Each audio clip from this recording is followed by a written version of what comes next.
Magandang araw po, welcome po sa aking channel, Love9 TV. Patalasasan po, meron po ba kayong mga properties na napapabayaan or non-performing assets? Plan nyo ibenta pero wala kayong oras pagbibenta nito. Kung ito'y pagkakatiwala nyo po sa amin, tawag lang po kayo sa aking numero, usap po tayo, gawan ko po ng video for free. Yes, libre po, wala po kayong babayaran. Tutulungan pa namin kayong mabenta ang inyong property. Kami na po bala sa marketing, sa boosting or paid ads. Even sa tripping, hindi na po kayo mapapagod sa pag-entertain ng mga buyers. Kami na po bala sa lahat. Tawag lang po kayo. Nandito po tayo ngayon sa sentro ng Tagaytay kung saan meron po tayong bagong video presentation, isang residential property na may lot area na 168 square meters. May floor area po ito na 230 square meters more or less. Meron po itong 5 bedrooms, 5 toilet and bath, maid's room, at car garage. Ito po ay titulado, buhay po ang may-ari, kaya wala po kayong magiging problema sa documentation o sa transfer ng title. Nasa loob po ito ng isang exclusive subdivision na meron pong 24-hour security. Napakatahimik po ng lugar, sariwang hangin, at malamig po ang klima. Buong property po ay nakabakod na at meron pong steel gate. Ito po ay well-maintained, kaya ready for occupancy. Anytime po, once na ma-acquire niyo itong property, pwede na pong lipatan. Meron po itong pocket garden, at yan po naman yung harapan ng bahay. At dito naman po yung main door, kung saan ito ay may aluminum screen door. Samahan niyo po ako, pasok po tayo. Welcome po dito sa bahay ni Ma'am at Sir. Dito po tayo ngayon sa receiving area. Then meron pong customized sliding glass window with security grill. At may blinds na rin po. So dito naman po yung breakfast nook na may pendant lamp. At dito naman po yung formal kitchen, kung saan meron po itong tile kitchen countertop. May stainless sink with faucet. May wall-mounted cabinets. At meron pong kitchen window. Meron din po itong storage ng kitchen utensils sa baba nito. Meron din pong range hood. At ito naman po yung space para sa gas range. Tunghayin nyo po ulit itong living area, dining area at formal kitchen. At meron pong corner window sa dulo nito. Meron pong ilang steps ng hagdan dito.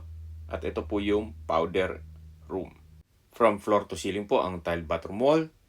At meron din po itong water closet at bathroom window with security grill. Lipat po tayo dito sa master's bedroom. Naka-solid wood door. Then, napakalaki po ng espasyo.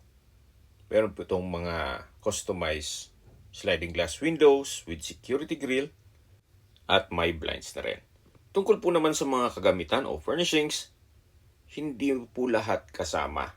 Kaya hindi ko po ma-pinpoint sa inyo ngayon kung aling gamit pwedeng isama. Ito pong master's bedroom ay meron pong sariling toilet and bath. May bathroom sink with vanity mirror. May shower enclosure with hot and cold shower, bathroom window with security grill, at ito po ay naka-tiled bathroom wall. Meron din pong water closet with bidet, at meron din po itong from floor to ceiling na wardrobe. Ito pong master's bedroom ay may access door, papunta naman dito sa balkonahe o terrace, na kung saan matatanaw mo ang inyong magiging kapitbahay. Then meron pong hagdan dito. Pababa po yan hanggang dito sa likod na balkonahe o terrace. Yan po nakatatanaw nyo na bintana. Yan po yung sa master's bedroom. At dito naman po matatanaw natin yung sa gilid na bintana na may security grill ng master's bedroom. Akyat po tayo para check natin ibang parte nitong bahay. Mula po dito sa master's bedroom, yan po yung main door. Meron pong hagdan pababa. At ito yung naka-wooden staircase, handrail at railing. Dito po sa lower level ay yung living area o salas at yung dining area. Yan yung access door papunta sa service area.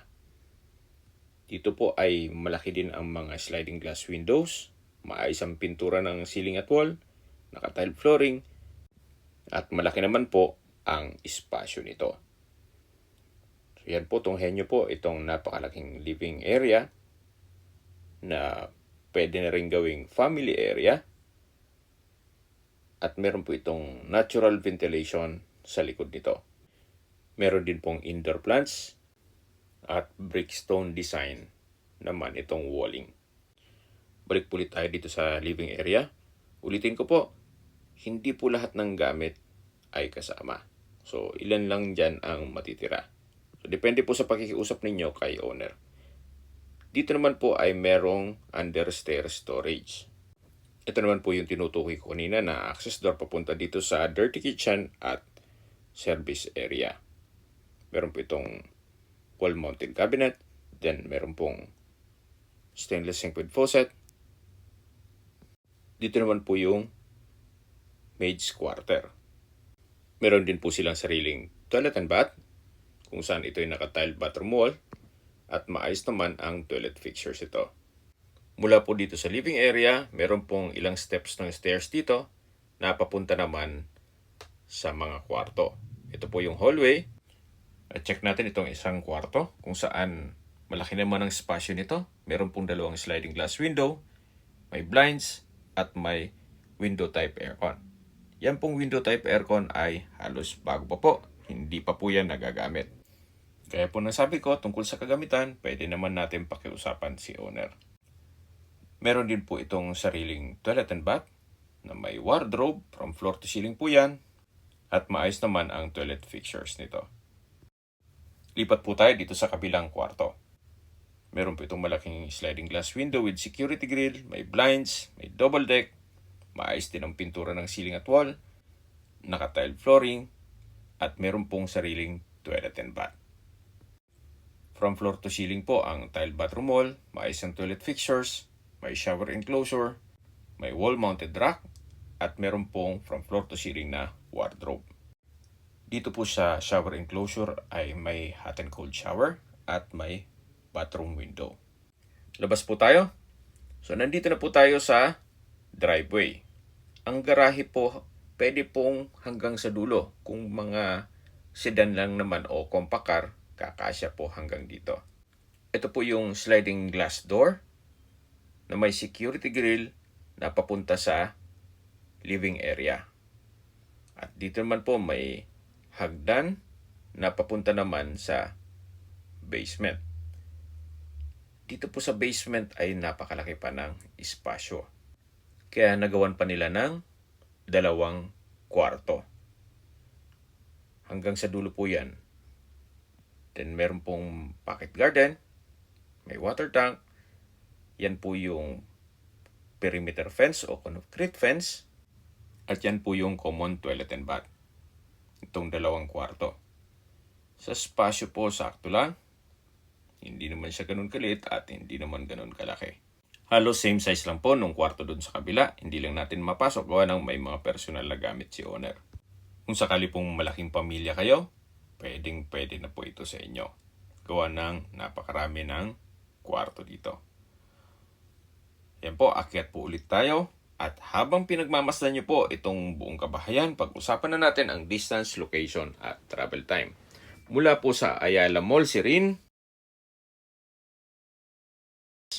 kaya pong lakarin o ang distance is 1 kilometer at ang travel time is 2 minutes. Mula naman po sa Fora Mall o sa Tagaytay Rotonda, ang distance is 1.3 kilometer at ang travel time is 5 minutes. Kompleto na rin po doon gaya ng mga business establishments, schools, church at hospital.